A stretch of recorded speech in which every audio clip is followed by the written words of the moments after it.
Currently, Alberta has 1,483 active cases. 41 people are currently in hospital, including 8 in intensive care. There have been no additional deaths since our last update.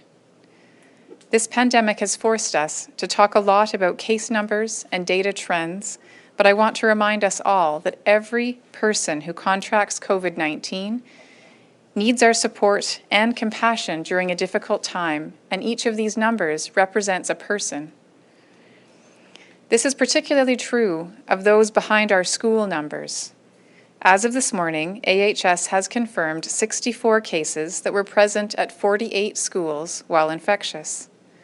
While the people behind these numbers are at a low risk of severe disease, they are finding themselves collectively subject to intense scrutiny. Please remember that these are individuals, and they are not bad people. They and others at their schools need support to navigate this time of transition that can sometimes be made worse by false assumptions about risk in these schools. Since yesterday, we have confirmed 1 new school outbreak at the Chris Ackerman School in Calgary, bringing the total number of outbreaks to 10. From a public health perspective, we are facing a significant challenge over the coming months. COVID-19 is still here and is not going anywhere. At the same time, influenza season will soon begin. This means that in addition to potentially contracting COVID-19, Albertans will have a greater chance of catching a cold or flu, which have very similar symptoms to COVID-19. More people with symptoms means that we will see more people needing to be tested. Our lab system needs to support cases of both COVID-19 and influenza. Winter also means that we will be spending more time indoors, and COVID-19 is a virus that spreads easily through close contact, especially indoors. More time indoors increases the risks of exposure, which also increases the need for us to increase access to quick and timely testing. What's more, COVID-19 testing will remain crucial to supporting a safe school year and keeping Alberta's economy open throughout the winter. The result is that we and every other province in Canada must prepare for a surging demand for tests this winter.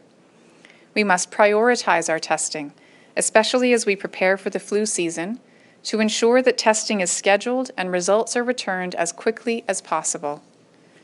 I am tremendously proud of our lab system and the remarkable health professionals who work in it. On May 29th, Alberta became the first province in Canada to offer widespread voluntary asymptomatic testing to any Albertan.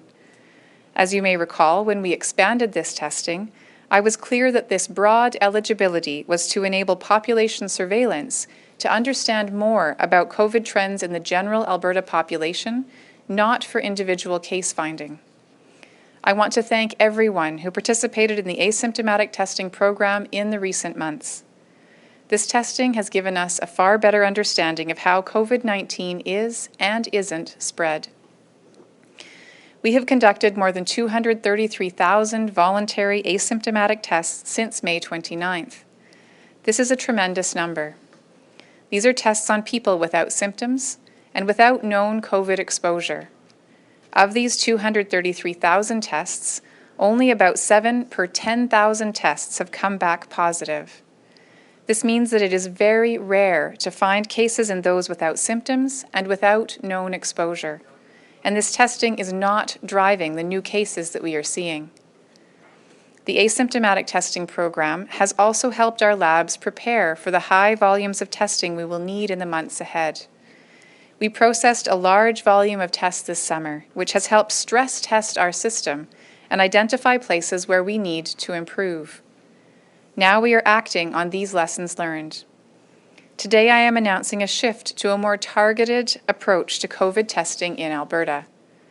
We will continue testing any Albertan with symptoms, while targeting asymptomatic testing for those who most need it and where it is most likely to identify positive cases. This is the best way to limit the spread of COVID-19 and protect the health of Albertans during the winter and flu season. Let me be clear, anyone with symptoms, anyone who is a close contact of a confirmed case, and anyone who is linked to an outbreak will continue to be tested. when we were moving through our relaunch phases in May and June to expand our ability to monitor the potential for spread in the population that we might not be detecting with our high priority testing. We did expand at that time to be able to do that monitoring and allow Albertans to have access to that to help us understand what was happening within the population. But we've really seen, again, that if an Albertan has no symptoms at all, they have no known exposure, they're not part of an outbreak, we have had a very small number of positives that we've identified through that, but the vast majority of people who were tested in that category have tested negative, and again, the purpose of that testing was to help us monitor that population over time. We've done that. We've confirmed that, again, there's an extremely low yield for that kind of testing, and so we really are moving again back, anticipating that as we move into the next few months, there will be many more people who have symptoms, who need to be tested rapidly, and we need to shift back towards that high clinical value with those priority groups, as I mentioned, still being able to access testing to make sure that we're preserving that particular piece of the system. But again, our highest priority always is and always has been those where they have symptoms, close contact, or outbreaks.